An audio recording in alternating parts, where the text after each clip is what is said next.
Welcome to The Dark Divide, a podcast that takes a seat, dangles its legs over the edge, and stares into the abyss. This is the story of Cindy James.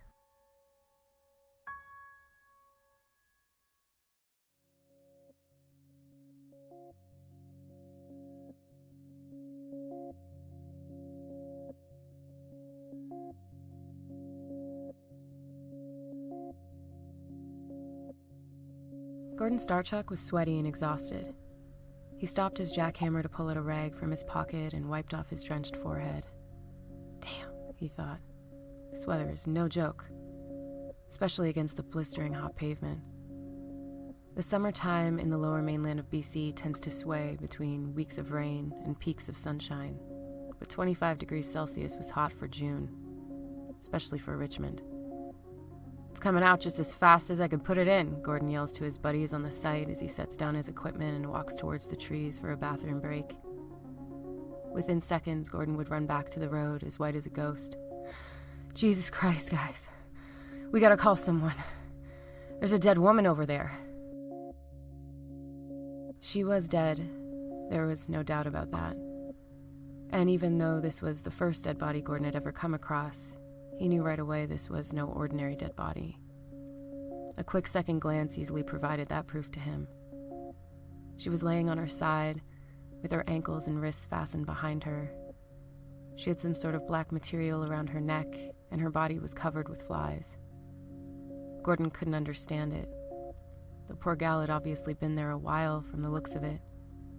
How did nobody else spot her, almost out in the open and so close to the road? And why wasn't there that heavy stench of death that they always talk about in detective shows? You'd think there'd be something unpleasant in heat like this. The body would be identified as Cindy James, a woman who'd been missing for 2 weeks. Almost immediately, news networks would be sharing details of a nearly decade-long horror story of a woman hunted down and scared for her life. By the time Cindy James went missing, she had reported over 100 incidents of stalking, harassment, and assaults from an unknown assailant. But by July 12th, a month after her body was found, the RCMP would officially rule out any foul play, leaving the public to wonder, how could a person do something to themselves like that? And why would they? For the people of Vancouver, the case of Cindy James has ignited intense debate. Was she tormented and eventually murdered by a crazed killer? Or was she a psychotic woman with multiple personalities? A woman who faked her own torment and choreographed her own death? You're going to have to make up your own mind about this one, because to this day, the death of Cindy James remains a bizarre mystery.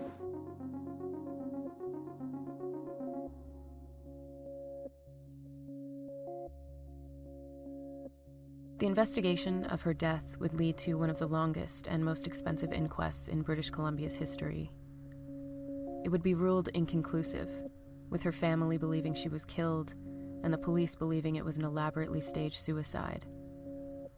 While the cause of her death would remain inconclusive, one thing remains certain. Nobody agrees that ruling made any sense. And we're still left wondering, to this day, if it was impossible that she did this to herself, then who murdered Cindy James?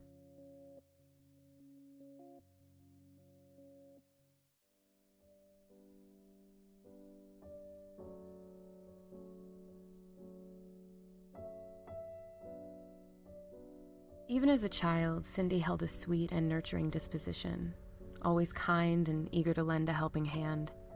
It felt natural to gravitate towards some sort of role where she could find purpose in comforting and caring for others. So after high school, she enrolled in nursing school. By the time Cindy was in her 3rd year, she met Roy Makepeace, who was halfway through his psychiatric residency at Vancouver's General Hospital. Roy had just emigrated with his wife and 4 children from South Africa. After assisting Cindy on a research project about free love, the two would begin an affair, and despite the 18-year difference between them, their connection was undeniable. They were married 4 months after Roy's divorce was finalized. Cindy hid the wedding from her parents, possibly expecting their disapproval. However, later, they would only express their sadness and regret about that to her, wishing they could have been included in on such an important day. After 16 years of marriage, they separated, with Cindy taking their dog Heidi with her. Although their relationship would remain amicable, and even more so, with the pair still going on regular dinner and movie dates weekly.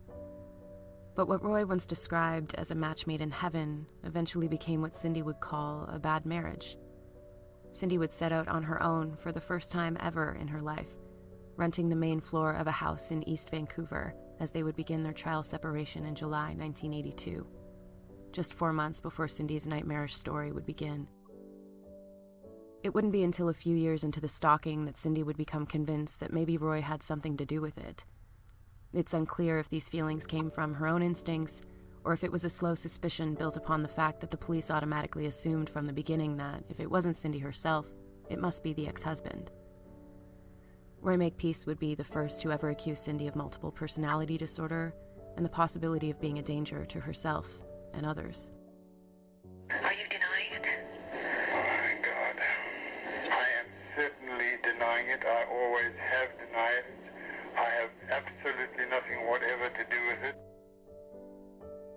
After the divorce, Cindy had a few dates, as she was never short of suitors, but nothing serious. Her look's almost that of a Disney princess, beauty pageant material, with a softness that was sweetly striking, but still approachable and warm. The girl next door with a gentle demeanor, but a fierceness in her personality that drew people in like a magnet. By the time of their separation, she was the founding director of Blenheim House, a psychiatric facility for children. Cindy loved to be around children, and she loved taking care of others, always being sensitive and empathetic. It gave her a sense of purpose that nursing in the hospital didn't compare to. After feeling controlled and looked down on by Roy for the last years of their relationship, she was beginning to lasso a sense of self as her own person, and not just an extension of him. Many of her colleagues would remember Cindy as being their go-to person, someone always willing to lend an ear, a supportive shoulder, or just a genuine interest in their lives and well-being. The absence of her would be found in every place she'd ever been.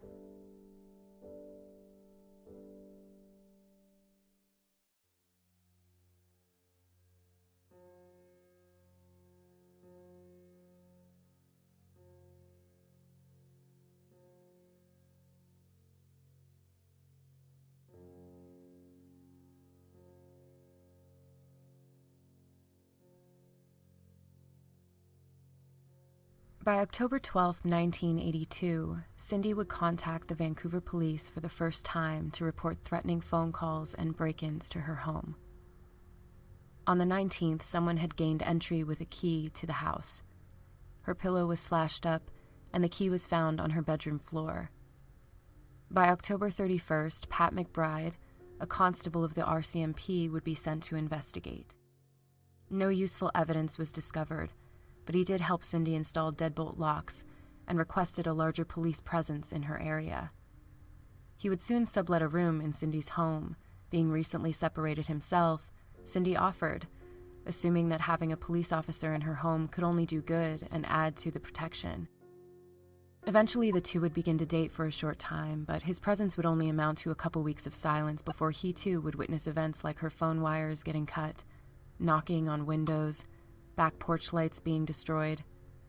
Many of the phone calls were partially traced, always too short to fully locate the specific origin. In a log that Cindy kept herself, tracking every incident, she made note of Pat moving out on December 1st. Not only did she feel that his presence wasn't helping and possibly making things worse, but he wanted too much from her, more than she was able to give. He was intense, and Cindy just didn't reciprocate the love he declared for her, also rejecting his proposal of marriage after only knowing her for such a short amount of time. As the list of incidents grew, her ability to allow others to get close to her diminished. Beyond the occasional dinner date with Roy, Cindy didn't seek out romantic relationships once the attacks started. Cindy didn't want to feel loved. She just needed to feel safe. It was this soon into the investigation that Pat warned Cindy the police weren't going to do anything to help her, but steered her towards further protection, connecting her with Ozzie Caban, a former auxiliary RCMP officer running his own security business. Cindy hired him immediately. Even though she could barely afford Ozzie, she needed the best. Eventually, Caban would offer much of his services for free, unable to turn away a terrified woman, not willing to take the chance of something happening to her because he refused protection over a $sign. Pat went on record to say that he never thought Cindy was responsible for any of the incidents, although eventually he would become a suspect himself. And even though he was cleared, it's worth noting that a few years after Cindy's death, Pat would be stripped of his badge for similar attacks and threats on other women, allegedly having told one of them that they reminded him of Cindy. Pat McBride has since passed away, so unfortunately further details of these circumstances are unclear, undocumented, and hard to come by. There were also many attacks of a much more serious nature, often leaving her unconscious and near death. On multiple occasions, she was found by Caban, her friends, and even strangers, just barely surviving each time. On January 27, 1983, Cindy's friend Agnes found her in the garage, unconscious. She had been packing boxes for an upcoming move. Her arms and legs were slashed. She was covered in superficial scalpel-like cuts, and she had a black nylon stocking tied around her neck so tightly that it had to be cut off. Cindy had opened the back door for somebody she thought to be McBride. She noted that the person's chin had hovered just over the top of her head as he stood behind her, making them somewhere around 5'10", and they were wearing gloves and blue running shoes. The last thing she remembered was the man telling her, "It will take a long time to die," before bringing her into the garage, where another male was waiting. The attacker may have been referring to the method in the moment, but here, it really seems a precedent was set in stone, like a warning sign, a promising threat of things to come.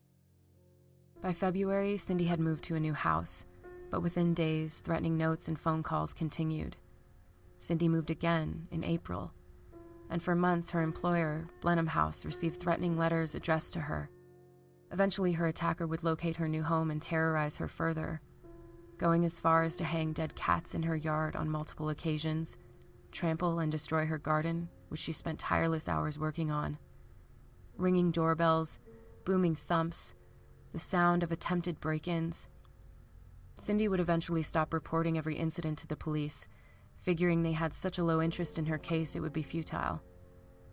If they didn't believe her and Caban couldn't protect her, Cindy began to feel more alone than ever, dominated by the anxiety of the next attack. She couldn't understand why anybody would do this to her, and as her fear grew, any hope of living a normal life fell away bit by bit. In 1984, almost a year to the day of the garage attack, Caban would discover Cindy collapsed on her kitchen floor. She had been struck in the head, injected with an unknown substance, strangled with a nylon stocking, and her left hand had a threatening note that read, "Now you must die, cunt," stabbed into it with a paring knife. A foreign hair would be found on her body, but never tested. Whether this hair is still included in the remaining evidence is unknown. The attack had begun at 5:15 p.m., and Cindy was able to radio for Caban at 5:50. 35 minutes is a long time to spend attacking someone in their home who is usually under constant surveillance. By now, they were aware of the many precautions Cindy had put into place for protection. This didn't sway the attacker, nor did it rush them. And once again, it seems that Cindy was left for dead. Yet the assailant doesn't bother to get anything with more force than a paring knife. Doesn't slit her throat, doesn't stab her, doesn't even hit her head hard enough to leave any type of significant damage. This person knew just how much benzodiazepines to dose her with without it being lethal. Dosages just large enough to incapacitate her, leave her confused, immobile, and unable to remember clear details post-attack. And who would the note be for, and the fear it provided, if Cindy was dead? For as much as this person or people could have enjoyed toying with authorities, the motive of fear seems once again solely directed to Cindy. It seems there's a sense of self-control they still needed to exert, walking the fine line between enough and too much. Unlike a lust killer, the dominance seems to come from the prolonging instead of the death itself. This was a custom-made nightmare for Cindy, specifically, and one that didn't appear to be near an end at any time soon. After the attack, Cindy moved into Caban's safe house, but by March she would move back to her home with a two-way radio installed. By April, phone calls to her home and work would begin again. In June, somebody would take her dog Heidi from her front yard while Cindy worked on her garden. When the panic set in and she realized her dog was missing, she went to her neighbor's house and called Caban, not feeling safe enough to go back inside. Caban would arrive to find Heidi in Cindy's basement, tied tightly by the neck to a chair. Upon being cut loose, Heidi immediately ran into Cindy's arms. It had been Cindy's birthday 6 days earlier, and the attacker had left behind a note which read "Happy Birthday" in cut-up magazine letters, along with other sexually threatening words. There was also a Rothman cigarette, which wasn't a brand Cindy smoked. Months passed with continued incidents. Her phone wires cut time and time again, to the point where the phone company didn't even ask questions anymore, but just showed up to do their regular repairs. On July 2nd, 2 men appeared at her home, claiming to be the police. But when she tried to telephone the department to verify, she realized her phone wires had been cut and radioed for Caban. Cindy's mother would stay with her some nights, and often they'd be interrupted by the doorbell ringing, by loud thumping and banging noises outside the house. They smashed lights and the glass windows on her screen door. One night, she heard a bang on her bedroom window and would see a man running towards a silver car parked behind hers. He looked towards her and waved. He resembled a man she'd seen running from her home earlier that week. Just a few days later, Cindy would notify Caban that she was going to leave her home to walk Heidi in the park, and woke up in the Health Sciences Center hospital. When the police asked her what happened, Cindy told them she'd been stopped by a dark green van with a white older man with a beard and a woman with long blonde hair asking for directions. Moments later, Cindy would stumble into an open house, barely breathing and losing consciousness by the second. The homeowner, Regan Trethaway, would cut the nylons off of her neck before she collapsed. The nylon had been so tight he was barely able to stick his fingers in to grip the material. She had 2 hypodermic needle marks in her right arm, explaining the benzodiazepine found in her system later. Detective Bauer Smith would search the area where Cindy last was, finding her shoe with a broken strap and a drag mark in the dirt about 30 feet from the sidewalk. Caban would find Heidi near the Trethaway's home and also locate her car, still in the parking lot of the community center where she'd been. The day after Cindy was admitted, a nurse at the Health Sciences Center reported a man calling about hospital security, asking about their staffing and hours. After she heard a recording of Roy Makepeace talking, she said they sounded very similar, both with a slight accent she couldn't exactly distinguish. The next 12 months would play out hellishly for Cindy. She underwent hypnosis sessions in an attempt to recover any suppressed trauma or details she wasn't able to remember about her attacks. The sessions never really brought anything concrete, except a story where Cindy recalled witnessing Roy Makepeace murder 2 people during one of their boating trips. Everything about this story is without actual evidence or proof. Roy denies anything of the sort. It would be around this time that he began to claim he'd always suspected Cindy of having deeply embedded psychological issues, like a multiple personality disorder. The harassment continued, although for this 12-month period, the majority of incidents took place in December. A few letters, a few phone calls, her wires were cut. The new year would be relatively quiet until her phone wires would be cut once again at the end of May. When it comes to the wires continually being cut, apparently Cindy could have invested in protective tubing, which would have fixed the problem. Why the phone company couldn't take the initiative for that is also unclear. I can't imagine that they were so desperate for her service of wire repair that it was worth sending out workers multiple times a week.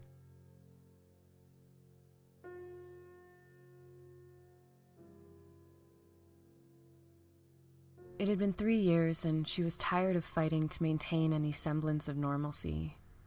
She began to feel utterly hopeless, worn out from being on edge every moment of every day with no end to her torment in sight.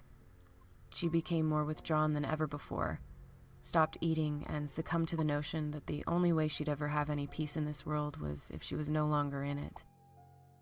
In June, Cindy was admitted to Vancouver General Hospital after telling her therapist she was depressed and wanted to die. 5 days later, she would leave against medical advice of the staff with her brother Doug. He was more than willing to bear the burden of keeping an eye on his sister, convinced that all she really needed was family and some time away from the nightmare that had become her life. They took a trip to Germany together, seeing sights and traveling to different cities. It was the most carefree she'd been in years, finally able to look forward without constantly having to look back over her shoulder for fear she was being watched. But soon after her return to Canada, the stalking would begin again, and Cindy would plummet to a new emotional low. She was admitted to St. Paul's psychiatric ward in downtown Vancouver and underwent serious psychological examinations by multiple doctors over a span of 10 weeks. All therapists thought she was genuinely scared and found her reaction to the incidents a natural progression to the terror she was going through. However, later, many of them will give her extreme diagnoses based mostly on loose observation. It might be worth noting that these sessions occurred before HIPAA laws, and Makepeace was most likely in on what was happening during her sessions and even giving his personal assessments and opinions to his colleagues before they'd even met her. By now, it seemed that nothing could deter her attacker, though. After a few more incidents, the VPD would begin a 24-hour stakeout on Cindy's home, utilizing 16 male officers to keep watch. After 7 days of silence, it would be called off, seen as a complete waste of the department's resources. The next day, it would begin again with a silent phone call. She received more letters, a makeup bag full of rancid meat, and had a man pull down his window while driving, call her name, and crossed his throat with his fingers. In August 1985, there was an arson fire in the basement bathroom. The small window that was forced open was surrounded by untouched tall grass, cobwebs, and dust. By December, Cindy would move once again. This time, she went from Vancouver to Richmond, a city that is part of the Metro Vancouver area. This move meant that Cindy's case would change jurisdictions. The VPD would no longer be in charge, and the RCMP, a federal and national police force of Canada, would take over. To the further detriment of Cindy's case, the lead detective had already decided Cindy was crazy, a pretty woman flashing a smile at men around her to play victim, and that everything done to her was self-inflicted. All this before speaking even one word to Cindy herself. When it comes to the theory of multiple personality disorder, it's important to break down exactly what that's implying. MPD isn't something a person can switch on and off or use to their benefit when it's convenient. It's difficult to believe that throughout her entire childhood and adulthood, within friendships, her workplace, and relationships, it would not seep over and affect other parts of her life in negative and unpredictable ways. MPD was first characterized as a splitting of identities, as if separate people and personalities live inside one person. But by 1994, the name was changed to dissociative identity disorder, which better reflects its true symptoms of fragmentation, a condition where the brain, in a way, splinters off to protect itself from traumatic memories, leading to a lack of a single unified identity. It's important to note that the diagnosis itself has become extremely controversial in the medical field. Some studies suggest that practices like hypnosis, used to recover suppressed memories, may do more harm than good and even induce symptoms of DID to an extent. There is no proof that Cindy couldn't remember her childhood, but rather was adamant not to discuss it. The hypnosis sessions she agreed to were under the premise of recovering memories about the attacks, not her childhood.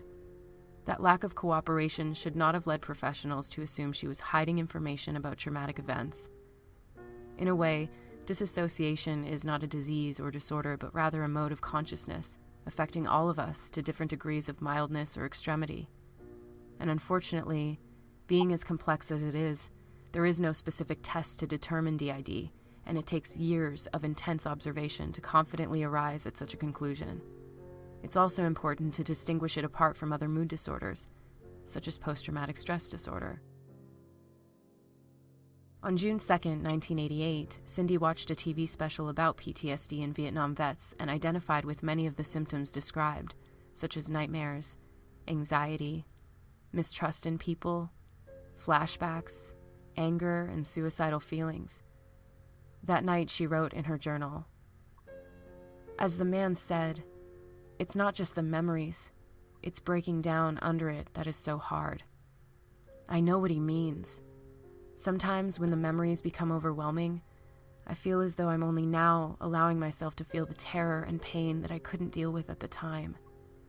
I had to wall the feelings off or I wouldn't have survived. And I also understand why they find it so hard to talk about. You feel like no one will really understand you, but you're also afraid of being overwhelmed by your own feelings to the point of where you feel trapped forever in the heart of it. So yes, it seems that, to a degree, Cindy disassociated. She consciously made an effort to block out the painful fears that multiplied with each attack. To go a day avoiding those thoughts as much as possible was something she considered a success. But given her experiences, it's a gradual and logical progression of a person isolated from the world she knew and, even to an extent, herself. She had become a shadow of the woman she once was. If nobody believed her, and nobody could protect her, what other choice did she have? Cindy would return to Blenheim House after a few months of sick leave, but she was asked to resign almost immediately. Falling back to her original degree, Cindy would begin a nursing position at Richmond Hospital, but this experience added to her shame and humiliation. She was heartbroken to lose the thing that gave her drive and purpose. Now everything, it seemed, was falling apart and away from her, and there was nothing she could do about any of it. Agnes and her husband Tom often stayed over at Cindy's. One evening, they witnessed another fire in Cindy's basement. Tom saw a strange man on the corner of her street who, instead of getting help like Tom yelled at him to, quickly ran and disappeared into the night. Agnes claims Cindy was with them the whole time, including when the burglar alarm went off. However, the police noted that the basement windowsill had undisturbed dust. They claimed that this was the only way an intruder could have broken in and therefore noted the incident as self-inflicted. Cindy was hysterical at the idea that her friends could have been hurt. Agnes and Tom weren't the only ones to witness incidents. During the last year of Cindy's life, she had a tenant, Richard Johnston, renting out her basement. Richard claimed to witness attempted break-ins and many notes left for Cindy, who he said was often terrified, uneasy, and extremely on edge. Since incidents only seemed to occur when surveillance was down, many people wonder why the police didn't put more of an effort into watching Cindy during those off times. But the manpower and expenses were never approved. One officer on the case secretly installed a 24-hour camera in a neighbor's yard. The neighbor was the only person aware of the camera's existence, but it failed to film in low-light conditions and provided nothing to go on. On multiple occasions, Cindy agreed to take lie detector tests in an attempt to prove to the police that she was telling the truth. All of them were inconclusive, most likely because of her frantic emotional state throughout the questioning procedure. Much of Cindy's behavior is scrutinized as well, such as a night where she chose to open her window when she slept, or take her dog for a walk at 3 a.m. between her shift work at the hospital. But often, many victims veer between helplessness and defiance. There had to have been moments where Cindy just didn't hope the attacks would stop, but wanted to stand strong in the face of them, attempting to rekindle any sense of the independence and freedom that she'd lost. In October of 1988, Cindy was found in her carport at Claysmith Road in Richmond. She was unconscious, with her legs dangling out of the open driver's door, naked from the waist down. Her hands were tied, her mouth duct tape, and a nylon stocking was, of course, tied tightly around her neck. Tilly Hack recalls the police indicating that, had Cindy died from this attack, her death would most certainly have been ruled as homicide. This incident left Cindy comatose, just after she'd used Ozzy's handheld alarm to alert him.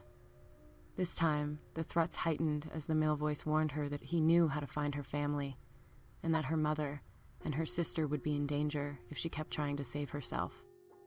She was so afraid to tell me something. And she said, I need help badly, but I can't tell you, Mom. If I do, I'm afraid for you. And I would say to her, don't let it get you down. Fight, fight, damn it, girl, fight. And she'd say, I'm trying, Mom. It seems like even throughout the surveillance and phone monitoring, the police never fully believed Cindy enough to take looking for a perpetrator seriously.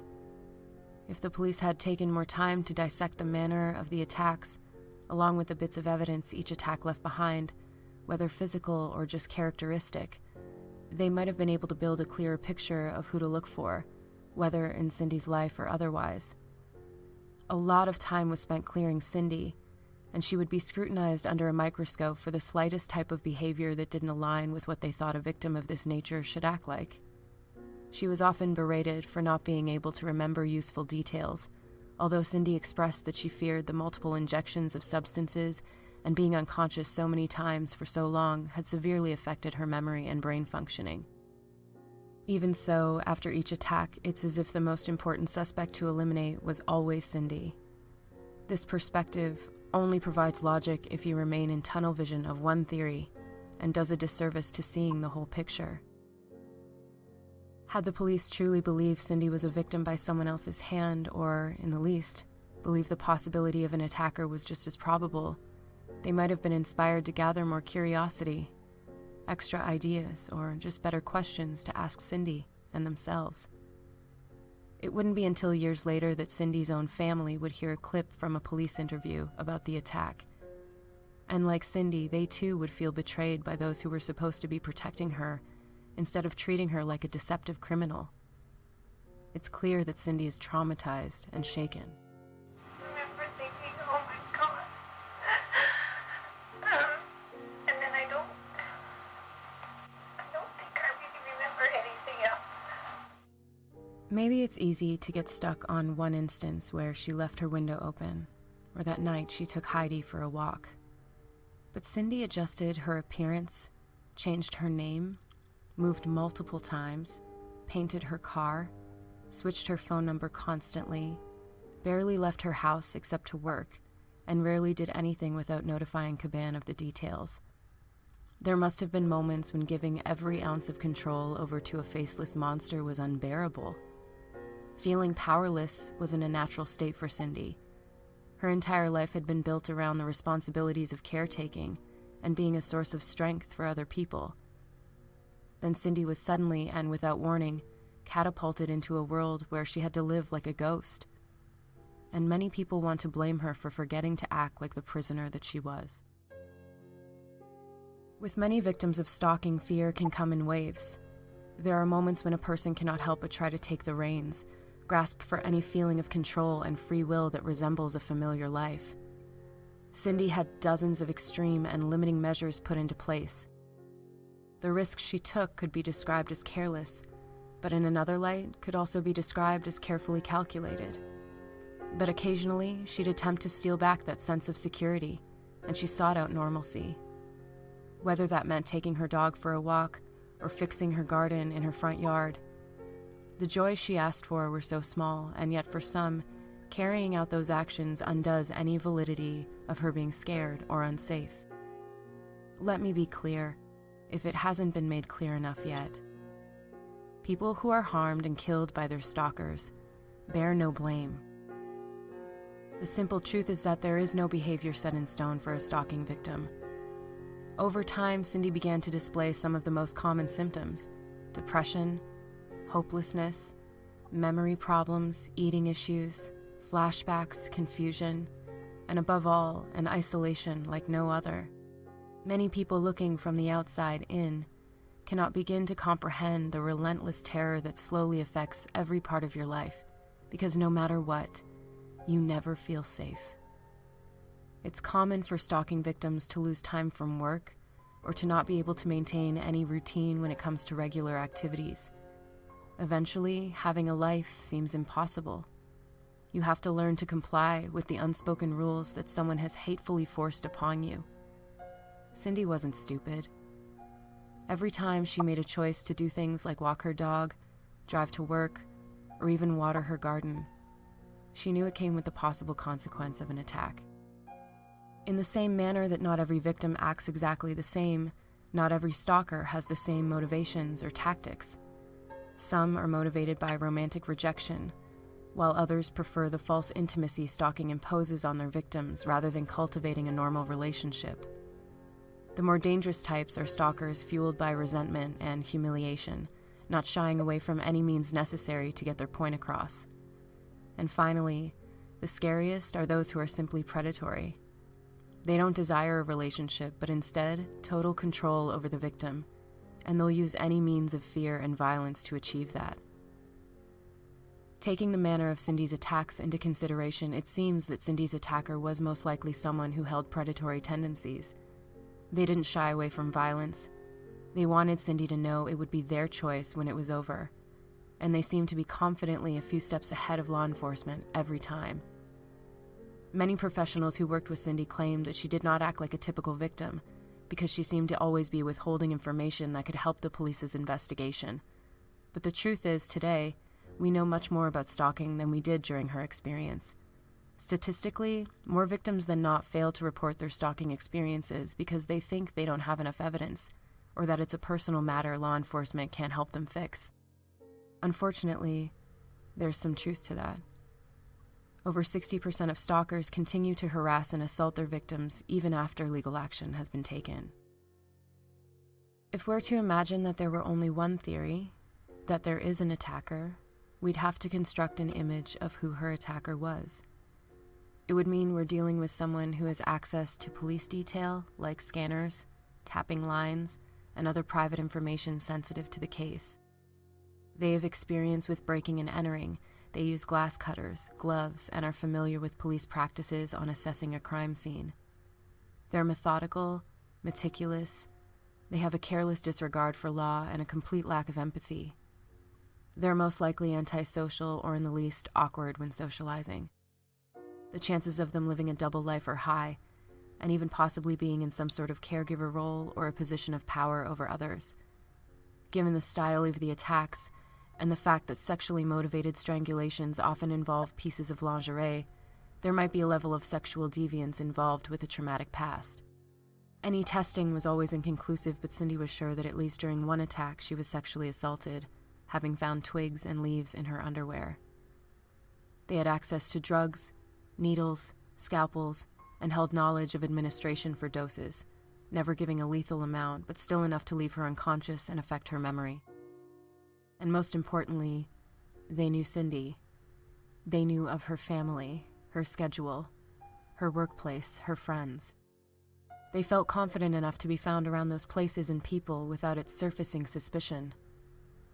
They knew what she did and when she did it. And like many stalkers, they were clever enough to stage scenes without leaving a trace behind. Many stalkers are skilled in setting the stage for the victim to look crazy, deranged, and as if they did these things to themselves.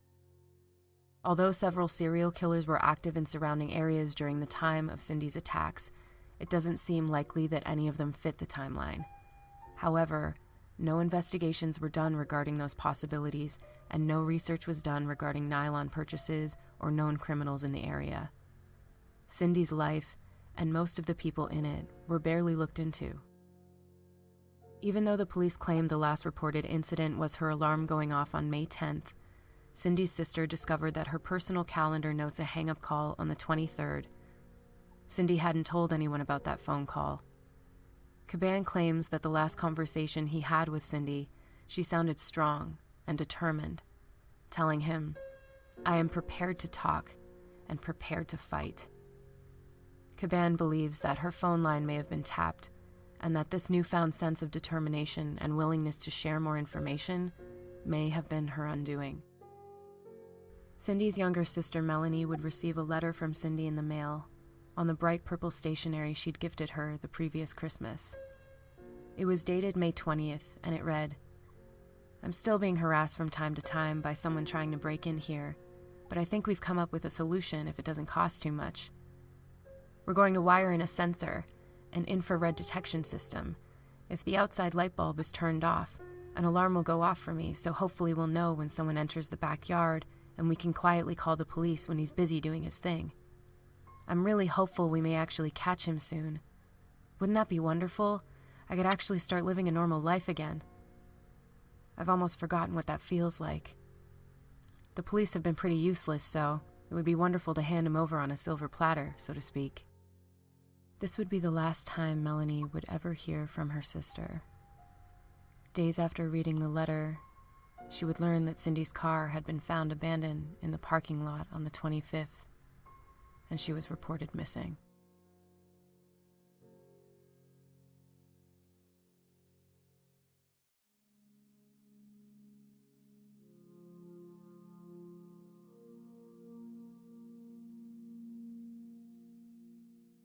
Much has been scrutinized and assumed about Cindy's childhood.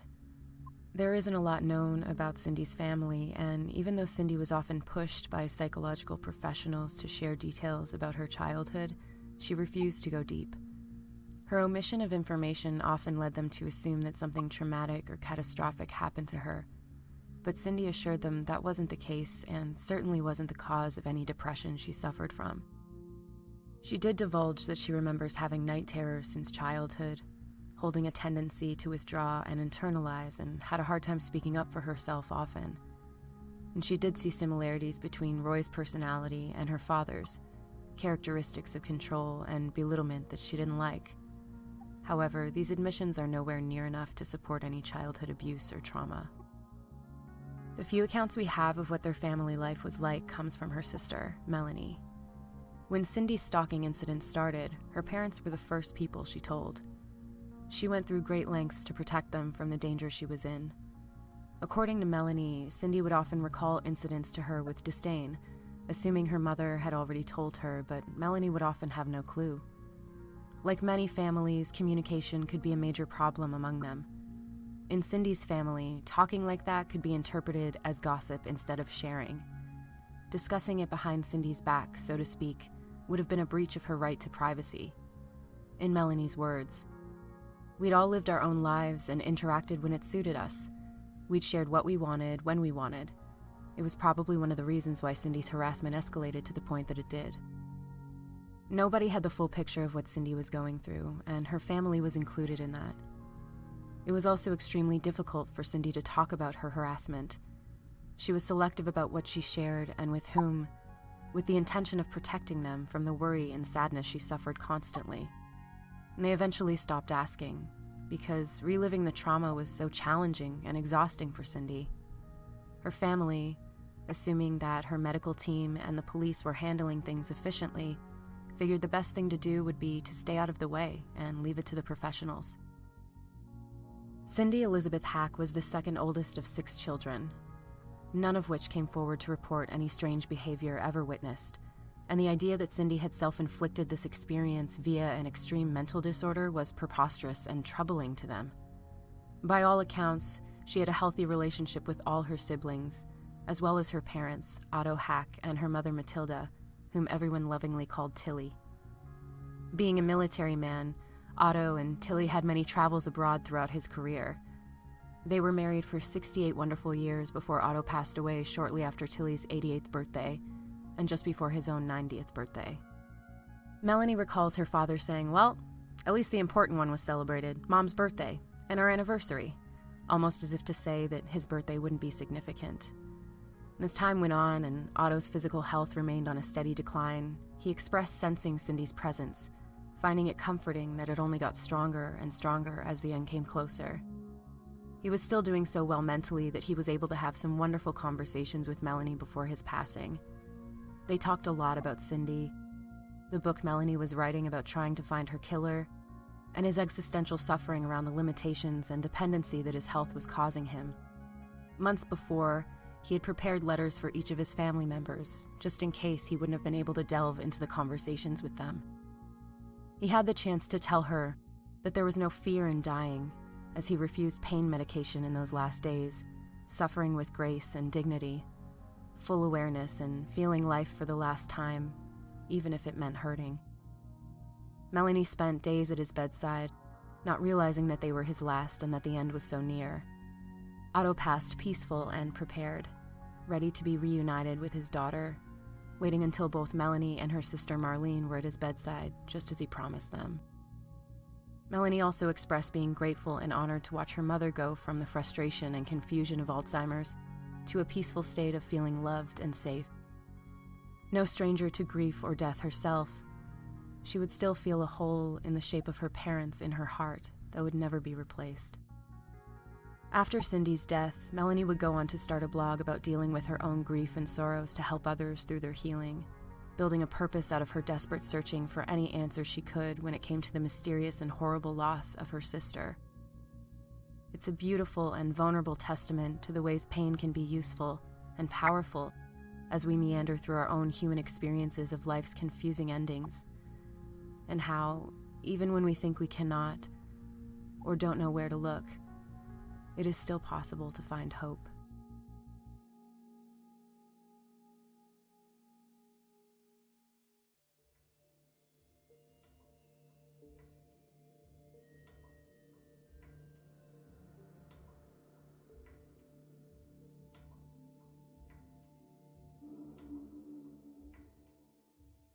On May 24th, Cindy finished her 12-hour shift at the hospital. It was a Wednesday, and she had the next 5 days off, with 4 of them full of plans. She woke up the following day, enjoying a slow morning without the rush of her regular routine and the intention of finishing all life's errands so she could enjoy her weekend. She got a makeover at a department store called The Bay before heading to work to pick up her paycheck. She was a little early, so she had coffee with some coworkers, who all made comments about how beautiful she looked. It had been some time since Cindy had done anything for herself, not wanting to draw attention, and it felt good to feel good. She had contacted Caban with more ideas on security measures and was convinced it would help her catch her attacker soon. Later that afternoon, her downstairs tenant recalls seeing her leaving in her car, sometime around 4:30. Cindy had plans to play bridge with Agnes and Tom that night, telling them she would be over at the Blundell Center to do some shopping and make a deposit at the bank. By this time, Cindy had gone from a quiet homebody to an isolated recluse, driven by paranoia. Nobody was to stop by unannounced, because it would send Cindy into a panic. But not only that, Cindy made sure to often tell Agnes exactly where she would be, just in case anything happened. When Tom and Agnes showed up a little after 10, the sight of an empty home immediately sparked worry. They knocked on Richard's door and asked if Cindy had been around. They had plans that night, and her house was pitch black. Hearing that she hadn't been seen since that afternoon, they drove to the Safeway where she was supposed to be shopping. The sight of Cindy's car, alone in the middle of a parking lot, would send Agnes into a panicked frenzy with thoughts of the worst outcomes. Her belongings, Sears and Safeway bags, her purse, her favorite Herb Albert tape in the cassette deck. They were all there in the car, like a scene of life frozen. It was set to defrost, with her keys locked inside, and there was a dark reddish smear on the handle of the driver's side door. When it comes to the groceries, officers claim that there was no receipt in any of the bags. They would ring through the items in her bag with and without nylons included, but couldn't come to a total that matched any receipts in the registers for that day. Melanie would later locate the grocery receipt, which they failed to take into account. It was for a different Safeway location, and it does not include the black nylons the police were looking for. There was also a croquet set and wrapping paper with receipts of 12:33 and 12:45 p.m. Her bank card and deposit slip receipt would be found together, underneath her car, 18 inches from the driver's side. Apparently, the way they were on the ground was described by police as being placed, and not tossed, although nothing I've researched explains why.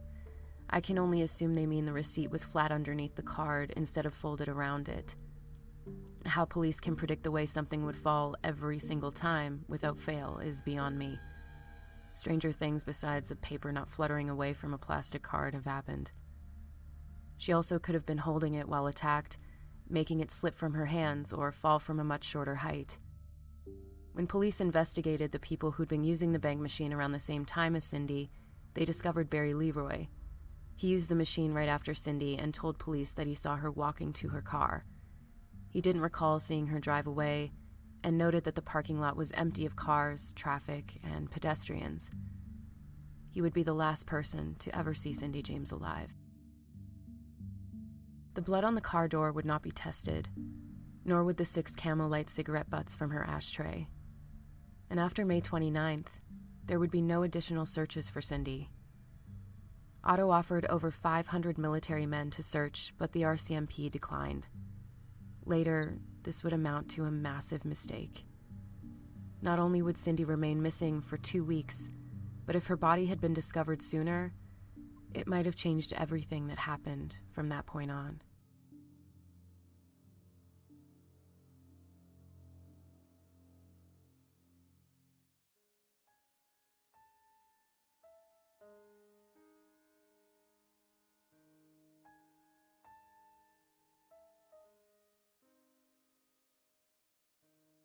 By the time Cindy's body was discovered, which was oddly and unfortunately on Roy's birthday, it was clear she had been dead for some time. There was fixed lividity on her left side, a process of blood pooling in the body after the heart stops beating and circulating blood. Fixed lividity occurs when the blood becomes permanently settled. However, Cindy's body was found on her right side, which is inconsistent with the rigor mortis state her body was recovered in. One of her fingers was scraped to the bone by the other, which was noted as most likely being an involuntary action. And the rest sounds like a bad game of Clue.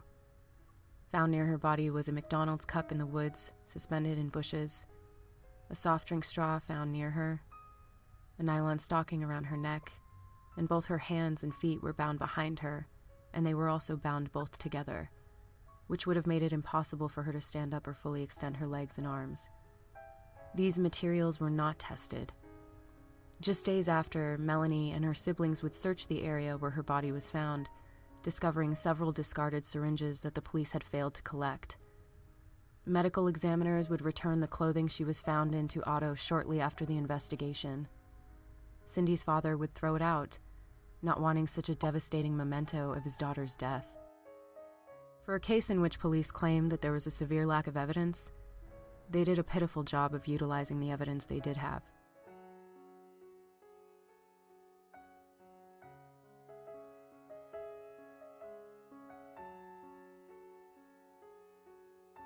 Even though she was in a shaded area with generally moist ground, her skin was parched from the sun. The mummification process had been well underway. Entomology reports, the study of insects, couldn't determine exactly how long she was lying outside. There were 2mm maggots infesting the puncture wound inside her right elbow. Blowflies, the flies which hatch the eggs that become maggots, are the first to appear almost immediately and within minutes once a body has died. The stench of death calls out to them like blood to a shark. When maggots hatch from their eggs, they are about this size when they emerge. Within 48 hours, they grow anywhere between 15 to 20 millimeters.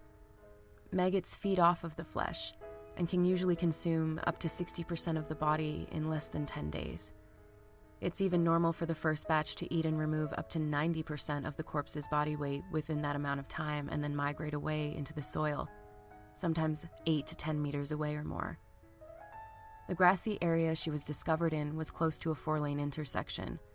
It seems unlikely that the maggots would travel onto concrete, so if there were any, they should have been easy to find. Unfortunately, there were no reports of the surrounding area containing maggots, and the autopsy report seems to only note the flies among the body and the 2mm maggots found in her wound. It's important for investigators to find the oldest maggots near a crime scene that they can, but nothing was collected. Cindy was missing for 14 days. Given the state of her body upon discovery, it seems unlikely and almost impossible that her body was at that location the entire time. The toxicology report confirmed that she had taken nearly 10 times the lethal doses of both flurazepam and morphine. The amount of flurazepam alone would have been at least 20 to 30 tablets worth taken orally. However, it is unclear as to how the morphine was ingested. If it was taken in pill form, there would have been larger amounts of residue. The amount of morphine residue left in her stomach suggests that it was injected via the bloodstream or taken in liquid form, which would only had to have been a small amount, maybe 1.5 ounces. However, if it was in liquid form, there should have been some kind of container with residue itself found at the scene. Even if we assume Cindy took the flurazepam pills orally, the deadly effects of which Cindy would have been well aware of having been a nurse, it still doesn't explain the need and method for the morphine. Both by liquid or needle would have left Cindy incapacitated too quickly to discard syringes or containers, and certainly unable to tie herself up. And nothing of the sort was discovered at the site.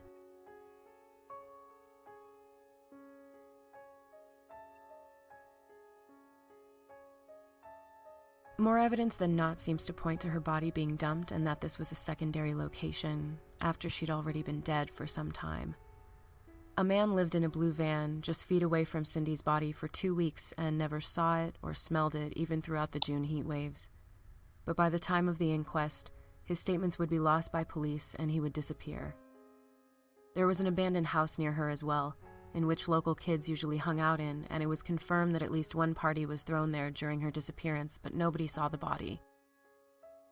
The autopsy would show that she most likely died from the overdose and not strangulation, although we can't be sure, since the time lost between her disappearance and the discovery cost examiners a precious window of being absolutely certain.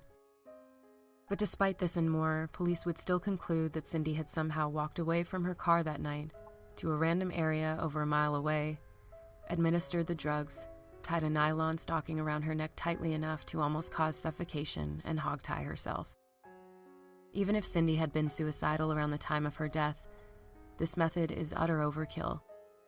Her purse and belongings were left in her car, which meant that she would have been carrying the nylon, syringe, drugs, and the rope to tie herself with in her arms while walking to No. 3 Road.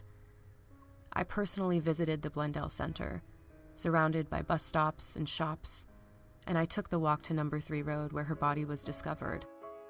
It's a long walk, much longer than I expected, and even in 1989, there would have been constant traffic. In those early evening hours, it seems unlikely to me that Cindy could take the time to display such strange behavior without it being seen, both walking and administering drugs before such a lengthy and elaborate suicide out in the open. It seems even more impossible that her body was there for longer than a few days at the most, because the area is busy with constant cars and people at all directions. Cindy's funeral was on June 14th, just 2 days after what would have been her 46th birthday. Whether because he was unwelcome or of his own volition, Roy did not attend.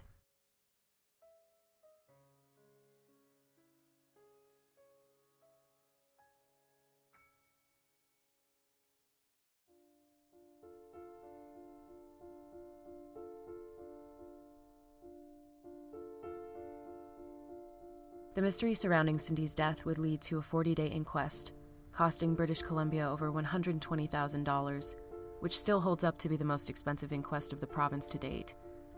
In total, it's estimated the RCMP ran up a tab of over $1 million throughout the years working on Cindy's case.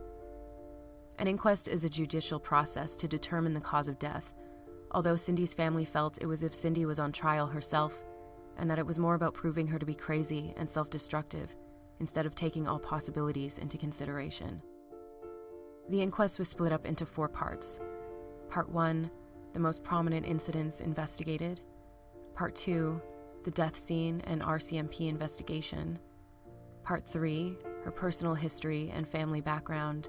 And finally, Part 4, her medical and psychiatric history. Over 84 witnesses were called by the coroner to testify.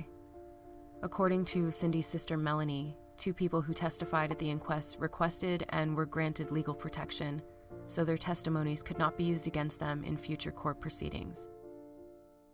Roy Makepeace would take the stand to address Cindy's murder allegations from her hypnosis sessions.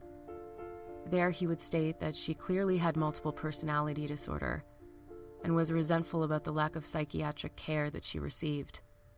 Police found it suspicious that Makepeace was the only other person to also receive 2 threatening messages for Cindy on his answering machine.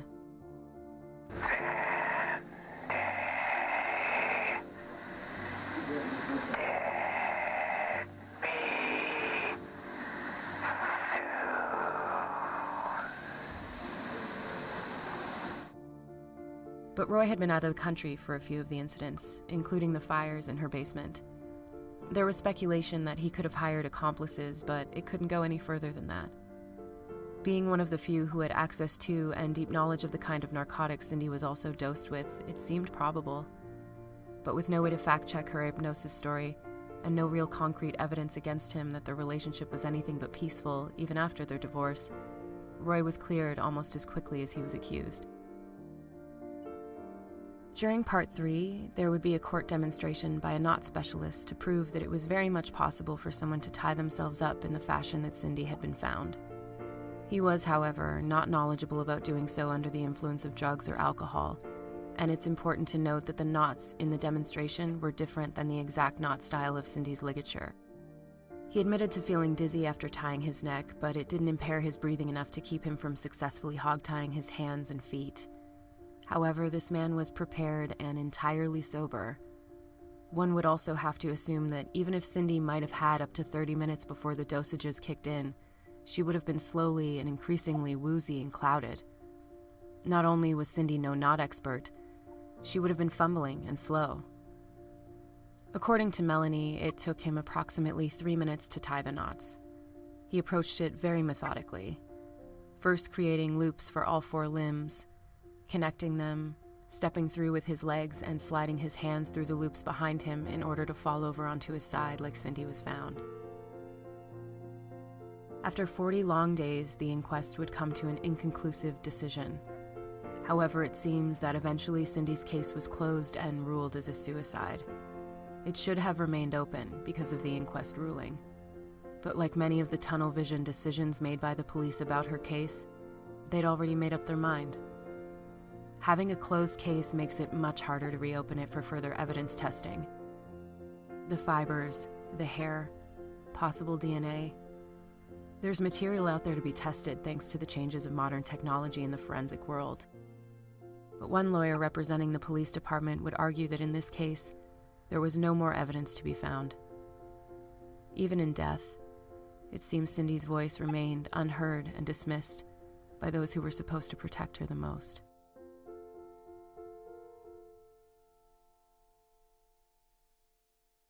And here we end where we began, without clear conclusions, with a handful of theories but no solid answers, the sense of a direction without a map, a mess of pieces with no instructions on how to reach the finish. Whether multiple personality disorder, PTSD, or another underlying issue, Cindy was failed by the psychiatric community. She was diagnosed and discarded, punished for not complying as quickly as expected, her vulnerability held against her in the weakest of times. The police and RCMP failed Cindy as well. Even if the majority of their actions gave an impression of assistance, she was victim-shamed and made to feel like a liar, always having to prove herself first, always pressed with questioning and suspicion immediately following her attacks. No matter how many sessions of hypnosis or polygraphs she took, it seemed she couldn't escape the portrayal of a crazy person that they put on her. Instead of being able to embrace the role as a survivor, she was forced to feel like a victim by everyone around her. If the police were to reopen the investigation, it wouldn't necessarily bring conclusions or closure to Cindy's case. Although it would be a remarkable statement, a testament to the future, to how we do better when we know better, the ability to admit mistakes and rectify them, for the sake of a questioning family, for the betterment of community versus its enforcement, and for the sanctity of finishing what is undone. Today's clearance rate in the US lies somewhere around 64%, quite the contrast to the 90% it was around 50 years ago. But even the smallest of forces can reopen a case, assigning new detectives with fresh eyes, assessing the technology that is advanced since the case was initially evaluated, and even take a deep look into new and old witnesses. There are no guarantees that anything would come from testing the envelopes for saliva, the foreign hair found on her, the cigarette butts found in her car and garage, but the possibility remains haunting to her surviving family members. There are no guarantees that they could relocate the man from the van, but it would be worth a shot. And at the time of the inquest, there was nobody who could read the biological samples efficiently. Today, someone might be able to describe the state of morphine in her blood and liver, possibly able to analyze how long it was before her death occurred, and in what form the morphine had been administered, which is a vital ingredient to the RCMP's timeline of their suicide theory. To the officers who worked on this case, I can only pose one question. If it was your daughter, would this be good enough?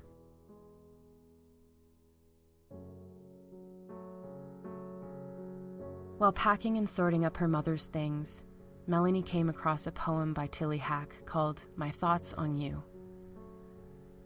I listened to the waters moan and watched the gull and flighty cloud. Above Atlantic sky, I knew the strength of nature's breath and shouted loud. A message, I love you, to the winds to bring to you. I stood alone upon the shore in pensive mood with embedded memory. Of mother, father, a closeness came, for I recalled a time gone by where our joys were one. A kindness, smile passed, and then my tears were gone. What was then will last. When you dream about it and think to yourself, what happened? What happened? What really happened? The truth is, however it happened, Cindy died afraid and alone from everything she loved. Found among the dirt and blackberry bushes, in a state no one would want to have someone they loved discovered. Her legacy colored by the guilt of her family, their unanswered questions living on, the hope of future memories dismantled, and the disillusioned state of being stuck where there are no words. A parent who has lost their child before their own demise, leaving behind only the painful obviousness of the frailty of life and the bittersweet consequence of every smile, every laugh, every stolen joy lived without their daughter's presence. A grief that would spread throughout and become tender, changing form slowly over time, but never healing. The thrum of a heart beating out into the open curiosity of the darkness. First a guttural cry to repeat and disarm, until becoming a softened whisper. I'm sorry. I love you.